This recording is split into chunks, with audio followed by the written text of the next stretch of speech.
롯데는 지금 창사 이래 최대 위기를 맞고 있습니다. 검찰 수사 수위는 점점 높아지고 있습니다. 이런 가운데 신격호 총괄 회장의 정신 건강에 따라서 현재 병원에 입원 중인데요. 형제의 경영권 분쟁, 사법 처리가 아주 복잡하게 얽혀질 것 같다고 합니다. 그동안의 수사 상황은 앞선 뉴스에서 전해드렸고요. 저희 이슈원에서는 바로 이 부분을 집중해 보도록 하겠습니다.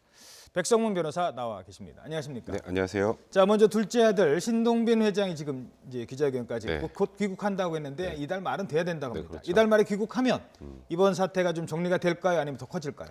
뭐 지금 정리될 가능성은 그렇게 높아 보이지는 않습니다. 지금 아시겠지만 10일 날 거의 검찰 수사관 200명 정도 들어서 압수수색을 한번 진행을 했고 또 어제 그 계열사 10개 포함해서 또 17군데 또 다 압수수색이 진행이 됐잖아요. 예. 근데 이게 문제는 단순하게 비자금을 형성했다 해서 끝나는 게 아니라 아니라. 계열사가 일감 몰아주기 의혹도 하나 있고요. 그렇죠. 그리고 계열사 쪽에서 한쪽을 몰아주면서 다른 쪽에서 손실을 보는 측면도 있었고 예. 결정적으로 어쨌건 지금 롯데라는 회사가 MB 정권에서 많이 커졌잖아요. 그렇죠. 그리고 그 당시에 좀 무언가 석연치 않다는 부분이 많았는데 검찰이 물론 아직까지는 비자금 수사에 한정하고 있다라고는 하지만 비자금 수사가 어느 정도 완료가 되면 이 다음에 이게 어디로 갔느냐를 확인해야 되잖아요. 이게 어디로 갔느냐를 확인을 하다 보면 결국 이제 정관계 로비 쪽으로 얘기가 옮겨갈 수밖에 그럴 없는 수밖에 상황이거든요. 없죠. 예. 그래서 아마 신동빈 회장 같은 경우 귀국하시면 지금도 아마 변호인단은 어느 정도 꾸려져 있을 거예요. 지금 사태 어느 정도 빨리 파악하고 보고받고 어떻게 하는 게 피해를 최소화하고 줄일 수 있는지에 대한 고민을 하지 않을까 하는 생각이 듭니다. 예.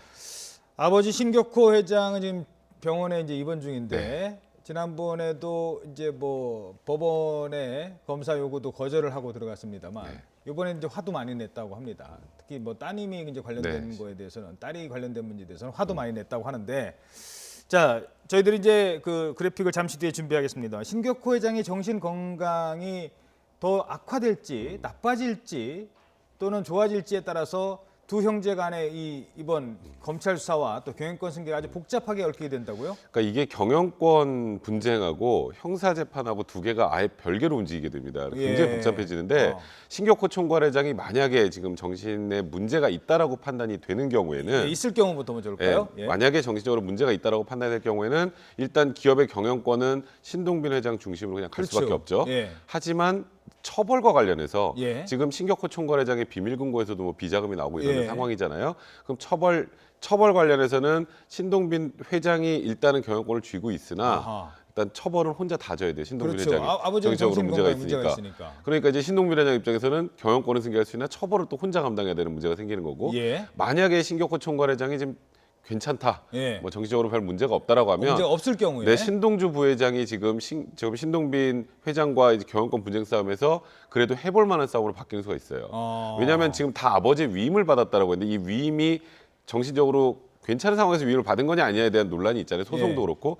그럼 신동주 부회장 입장에서는 아버지가 괜찮으면 경영권을 또 어떻게든 해볼 만한 여지가 있겠습니다만 대신에 형사 책임을 신격호 총괄회장도 져야 되는 상황이 되는 거예요. 그러니까 그렇죠. 굉장히 애매한 상황에 지금 처할 수 있습니다. 그리고 신동주 전 회장 입장에서 보면 이제 큰형 입장에서 보면 동생이 지금 경영권을 다 가져가게 됐는데 지금 문제가 됐던 게 지금 검찰이 들여다보겠다는 게 여러 개 중에 하나가 중국 사업 쪽이거든요. 네, 그렇죠. 중국 사업 실패한 건 동생이고요. 아버지한테 그거를 알려서 아버지가 화가 난 거고 이런 네. 부분이기 때문에 중국 사업 쪽과 관련된 내용을 계속 좀 부각시키려 할 것 같아요. 그러니까 지금 일단은 신동주 전 부회장 입장에서는 내가 지금 이 롯데 수사하고 무슨 상관이냐, 난 절대 상관이 없다라고 하는데 좀 이상한 부분이 좀 있긴 있어요. 그렇죠. 이제 압수수색 처음 시작하기 이틀 전에 한국에 들어오시고 압수수색하기 전날 신격호 총괄회장을 병원으로 옮기잖아요.